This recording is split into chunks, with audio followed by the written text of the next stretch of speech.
ಎಲ್ರಿಗೂ ನಮಸ್ಕಾರ. ಎಲ್ಲರೂ ಹೇಗಿದ್ದೀರಿ? ಎಲ್ಲರೂ ಆರಾಮಾಗಿದ್ದೀರಿ ಅನ್ಕೊಂಡಿದೀವಿ. ನಾವಿದ್ದೀವಿ ಇವತ್ತು ಜಾರ್ಜ್ ಟೌನ್, ಟೊರಾಂಟೊ ರಾಯರ ಮಠದಲ್ಲಿ. ಶ್ರೀ ಕೃಷ್ಣ ವೃಂದಾವನ ಮಠ ಅಂತ ಹೇಳ್ತಾರೆ ಇಲ್ಲಿ. ರಾಯರ ಮಠ, ಇಲ್ಲಿ ರಾಯರು ನೆಲೆಸಿದ್ದಾರೆ. ಸೊ ಇಲ್ಲಿ ಇವತ್ತು ವಿಶೇಷವಾಗಿ ವಿಷ್ಣು ಸಹಸ್ರನಾಮ ಪೂಜೆ ನಡೀತಾ ಇದೆ, ಜೊತೆಗೆ ಅಷ್ಟೋತ್ರ ನಡೀತಾ ಇದೆ. ಇಲ್ಲಿ ಹಲವಾರು ಭಕ್ತಾದಿಗಳು ನೆರೆದಿದ್ದಾರೆ. ಈ ಸ್ಥಳದಲ್ಲಿ ಬಹಳ ವಿಶೇಷತೆ ಇದೆ. ಇಲ್ಲಿ ಕೆನಡಾ ಸುತ್ತಮುತ್ತಲೂ ಕೂಡ ಇಲ್ಲಿ ರಾಯರ ಕೃಪೆಗೆ ಪಾತ್ರರಾಗಿದ್ದಾರೆ. ನಾನು ನಿಮಗೆ ಇವತ್ತು ಇಲ್ಲಿ ಕೃಷ್ಣ ವೃಂದಾವನ ಮಠದ ಒಂದು ಆವರಣವನ್ನ ತೋರಿಸ್ತೇನೆ. ಇಲ್ಲಿ ಶ್ರೀ ಕೃಷ್ಣ ವೃಂದಾವನದಲ್ಲಿ ರಾಯರು ನೆಲೆಸಿದ್ದಾರೆ. ಇಲ್ಲಿ ಪ್ರಧಾನ ಅರ್ಚಕರಾದ ರಘು ದೇಸಾಯಿಗಳು ನಮ್ಮೊಟ್ಟಿಗೆ ಇದ್ದಾರೆ. ಅವರು ಕೂಡ ಮುಂದೆ ಮಾತಾಡ್ತಾರೆ. ನಾವೆಲ್ಲರೂ ಕೂಡ ಪೂಜೆಯಲ್ಲಿ ಭಾಗವಹಿಸಿ ಇಲ್ಲಿಯ ಗುರು ರಾಯರಲ್ಲಿ ಬೇಡಿಕೊಂಡು ಅವರ ಆಶೀರ್ವಾದಕ್ಕೆ ಪಾತ್ರರಾಗೋಣ. ಬನ್ನಿ ಪೂಜೆಯನ್ನ ನೋಡೋಣ.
दुर्योधनकुलान्तकः ऋतुराक्रूरवरदो विश्वरो सतर्षकः सत्यवासस्य सङ्कल्पहत्य भामहतोजि सुभद्रापूर्वजो विष्णुर्भीष्मप्रदायकः जगत्पुरुषगन्नाथो वेणुनादविशारदः वृषभासुरविध्वंसी बाणासुरकरान् वासुदेवं देवता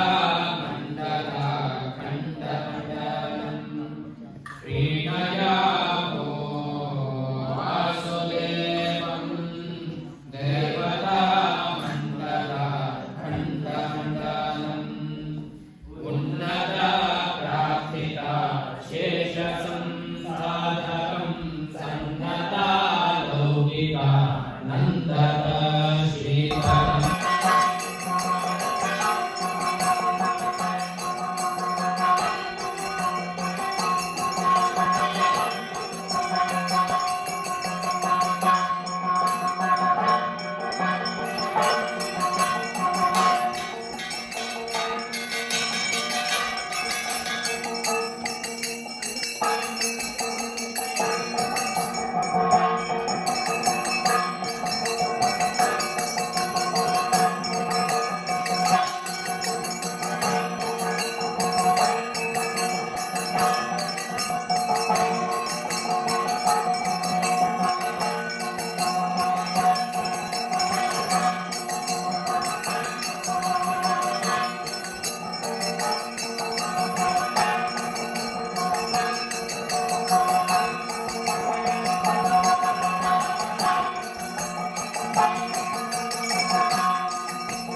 ವಿಶೇಷವಾಗಿ ಕೃಷ್ಣಾದಿ ಪ್ರಾರ್ಥನೆ ಮಾಡುವಂಥದ್ದು ಅಂತ ಹೇಳಿದ್ರೆ ಆವಾಹನಂ ನ ಜಾನಾಮಿ ವಿಸರ್ಜನ ಅಂದ್ರೆ ನನಗೆ ಆವಾಹನ ಗೊತ್ತಿಲ್ಲ, ಅದೇ ವಿಸರ್ಜನೆ ಗೊತ್ತಿಲ್ಲ, ಪೂಜಾ ತೈಲ ಜಾನಾಮಿ ಪೂಜೆ ಮಾಡುವುದು ನನಗೆ ಗೊತ್ತಿಲ್ಲ, ನಮ್ಮಿಂದ ಮಾಡಿದಂತಹ ಪೂಜೆಗೆ ತಪ್ಪಾಗಿದ್ದರೆ ಕ್ಷಮಿಸು ಅಂತ ಹೇಳಿ ಪ್ರಾರ್ಥನೆ ಮಾಡುವಂಥದ್ದು. ಅದೇ ರೀತಿಯಲ್ಲಿ ಮಂತ್ರಹೀನಂ ಕ್ರಿಯಾಹೀನಂ ಭಕ್ತಿಹೀನಂ ಜನಾರ್ದನ, ನಮಗೆ ಮಂತ್ರಗಳು ಗೊತ್ತಿಲ್ಲ, ಮಾಡುವಂತಹ ಜ್ಞಾನಗಳು ಗೊತ್ತಿಲ್ಲ ಮತ್ತು ಅಷ್ಟಾಗಿ ಭಕ್ತಿ ಕೂಡ ನಮ್ಮಲ್ಲಿಲ್ಲ. ಸ್ವಲ್ಪ ಭಕ್ತಿಯಿಂದ ಇವತ್ತಿನ ದಿನ ವಿಶೇಷವಾಗಿ ದೇವರ ಪ್ರೀತಿಗೋಸ್ಕರ ವಿಷ್ಣು ಸಹಸ್ರನಾಮಾವಳಿ ಅರ್ಚನೆಯನ್ನ ಸಮರ್ಪಣೆ ಮಾಡಿದ್ದೇವೆ.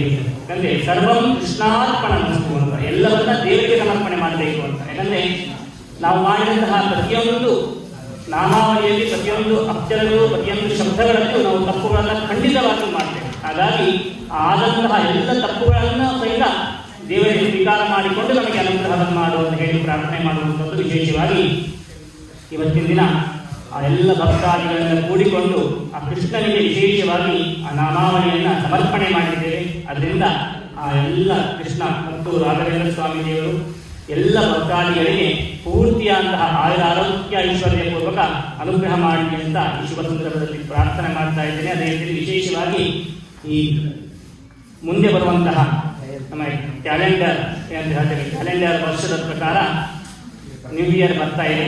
ಹಾಗಾಗಿ ಅದರ ಉಪಯುಕ್ತವಾಗಿ ನಮ್ಮ ಪಂಚಾಂಗ ಕೂಡ ನಮ್ಮಲ್ಲಿ ರೆಡಿ ಇದೆ. ಹಾಗಾಗಿ ಎಲ್ಲ ಭಕ್ತಾದಿಗಳು ಆ ಪಂಚಾಂಗವನ್ನು ತೆಗೆದುಕೊಂಡು ಮುಂದಿನ ಎಲ್ಲ ಕಾರ್ಯಗಳಲ್ಲಿ ಭಾಗವಹಿಸಬೇಕು ಅಂತ ತಮ್ಮಲ್ಲಿ ಕೇಳ್ಕೊಳ್ತಾ ಇದ್ದೇನೆ. ಹಾಗೆ ವಿಶೇಷವಾಗಿ ನಮ್ಮ ಮಠದ ಮುಂದಿನ ಅಭಿವೃದ್ಧಿಗೋಸ್ಕರ ನಾವು ಒಂದು ಮಂತ್ಲಿ ಪ್ರೆಡ್ಜನ್ನು ಮಾಡಿದ್ದೇವೆ. ಹಾಗಾಗಿ ಎಲ್ಲ ಭಕ್ತಾದಿಗಳು ಯಥಾಶಕ್ತಿಯಾಗಿ ಅದರಲ್ಲಿ ಸೇರಿಕೊಂಡು ಮಠವನ್ನ ಇನ್ನೂ ಉತ್ಕೃಷ್ಟತೆಯಲ್ಲಿ ತೆಗೆದುಕೊಂಡು ಹೋಗಬೇಕು ಅಂತ ತಮ್ಮಲ್ಲಿ ಕಳಕಳಿಗೆ ಪ್ರಾರ್ಥನೆ. ನಮ್ಮೊಟ್ಟಿಗೆ ಇದ್ದಾರೆ ಶ್ರೀ ಕೃಷ್ಣ ವೃಂದಾವನ ಮಠದ ಪ್ರಧಾನ ಅರ್ಚಕರಾದ ಶ್ರೀ ರಘು ದೇಸಾಯಿಗಳು. ಅವರ ಬಾಯಿಂದನೇ ಈ ಕೃಷ್ಣ ವೃಂದಾವನ ವೈಶಿಷ್ಟ್ಯತೆಯನ್ನು ತಿಳ್ಕೊಳ್ಳೋಣ. ನಮಸ್ಕಾರ ರಘು ದೇಸಾಯಿಗಳೇ, ಹೇಗಿದ್ದೀರಿ? ನಾವು ಚೆನ್ನಾಗಿದ್ದೇವೆ, ನೀವೆಲ್ಲ ಹೇಗಿದ್ದೀರಾ? ಶ್ರೀ ಕೃಷ್ಣ ವೃಂದಾವನದ ಬಗ್ಗೆ ಒಂದೆರಡು ಮಾತುಗಳು ನಿಮ್ಮಿಂದ ಕೇಳುವ ಒಂದು ಆಗಲಿ, ಅಪೇಕ್ಷೆ ಇದೆ. ಖಂಡಿತವಾಗಿಯೂ. ಇದು ಕೃಷ್ಣ ವೃಂದಾವನ ಅಂತ ಮುಖ್ಯವಾಗಿ ಉಡುಪಿಯಲ್ಲಿ ಅಷ್ಟಮಠದಲ್ಲಿ ಒಂದಂತಹ ಪುತ್ತಿಗೇಶ್ ಮಠದ ಸ್ವಾಮೀಜಿಗಳಂತಹ ಸುಗುಣೇಂದ್ರ ತೀರ್ಥರು ಸ್ಥಾಪನೆ ಮಾಡಿದಂತಹ ನಮ್ಮ ಎಲ್ಲ ಔಟ್ ಆಫ್ ಕಂಟ್ರಿಯಲ್ಲಿ ಅಂದರೆ ನಾರ್ತ್ ಅಮೇರಿಕಾ ಆಗಲಿ, UK ಆಗಲಿ, ಅಲ್ಲೆಲ್ಲ ಮಾಡಿದಂತಹ ಈ ಒಂದು ಸಂಸ್ಥೆ. ಈ ಸಂಸ್ಥೆಯಲ್ಲಿ ವಿಶೇಷ ಯಾಕೆ ಕೃಷ್ಣ ವೃಂದಾವನ ಅಂತ ಹೇಳ್ತಾರೆ ಅಂದ್ರೆ, ಇಲ್ಲಿ ಉಡುಪಿಯಿಂದ ಬಂದಂತಹ ಕೃಷ್ಣನು ಇದ್ದಾನೆ ಮತ್ತು ಮಂತ್ರಾಲಯದಿಂದ ಬಂದಂತಹ ರಾಯರು ಇದ್ದಾರೆ. ಹಾಗಾಗಿ ಎಲ್ಲ ಕಡೆನೂ ನಮ್ಮಲ್ಲಿ ಮುಖ್ಯವಾಗಿ ಮೃತ್ತಿಕಾ ವೃಂದಾವನ ಇಲ್ಲಿ ಇರುವಂತದ್ದು ಎಲ್ಲ ಬ್ರಾಂಚ್ಗಳಲ್ಲಿಯೂ. ಅಂದ್ರೆ ಮೂಲ ಮೃತ್ತಿಕೆ ಮಂತ್ರಾಲಯದಿಂದ ತಂದು ಅದನ್ನ ಸ್ಥಾಪನೆ ಮಾಡಿದಂತಹದ್ದು ನಮ್ಮ ಗುರುಗಳು ಮಾಡಿದಂತಹ ಮಹತ್ ಕಾರ್ಯ. ಯಾಕಂದ್ರೆ ಎಲ್ಲ ಭಕ್ತಾದಿಗಳಿಗೂ ಆ ರಾಯರ ಅನುಗ್ರಹ ಮತ್ತು ಕೃಷ್ಣನ ಅನುಗ್ರಹ ಆಗಲಿ ಅನ್ನೋ ಉದ್ದೇಶದಿಂದ. ಯಾಕಂದ್ರೆ ನಮಗೆ ಹರಿ ಮತ್ತು ಗುರುಗಳು ಇಬ್ಬರು ಬೇಕು. ಆ ಇಬ್ಬರು ಅನುಗ್ರಹ ನಮ್ಮಲ್ಲಿ ಇದ್ರೆ ನಾವು ಏನೇನ್ ಬೇಕಾದ್ರೂ ಸಾಧಿಸಬಹುದು ಜೀವನದಲ್ಲಿ. ಹಾಗಾಗಿ ವಿಶೇಷವಾಗಿ ಆ ಎಲ್ಲ ಭಕ್ತಾದಿಗಳಿಗೆ ಆ ದೇವರ ಅನುಗ್ರಹ ಆಗಲಿ ಅನ್ನೋ ಉದ್ದೇಶದಿಂದ ನಮ್ಮ ಗುರುಗಳಂತಹ ಸುಗುಣೇಂದ್ರ ತೀರ್ಥ ಸ್ವಾಮೀಜಿಗಳು ಇಲ್ಲಿ ಮಠವನ್ನ ಸ್ಥಾಪನೆ ಮಾಡಿ ಎಲ್ಲ ಮುಂದಿನ ನಮ್ಮ ಜನರೇಷನ್ಗೋಸ್ಕರ ಏನೆಲ್ಲ, ಯಾಕಂದ್ರೆ ಈಗ ನಾವು ಮಾಡ್ತಾ ಇದ್ದೇವೆ, ನಮ್ಮ ಮಕ್ಕಳು ಮಾಡ್ತಾ ಅಂತ ನಮ್ಗೆ ಗೊತ್ತಿಲ್ಲ. ಅದನ್ನ ಬೆಳಿಬೇಕು, ನಮ್ಮ ಸಂಪ್ರದಾಯ ಅವೆಲ್ಲ ಬೆಳಿಬೇಕು ಅಂತ ಹೇಳಿದ್ರೆ ನಮ್ಮಲ್ಲಿ ಒಂದು ಮಠ ಅಂತ ಇದ್ರೆ ಮಾತ್ರ ಅದು ಸಾಧ್ಯ. ಯಾಕಂದ್ರೆ ನಮ್ಮಲ್ಲಿ ಅವೈಲೇಬಿಲಿಟಿ ಅಂತ ಇದ್ರೆ ಮಾತ್ರ ನಾವು ಮಾಡ್ತೇವೆ.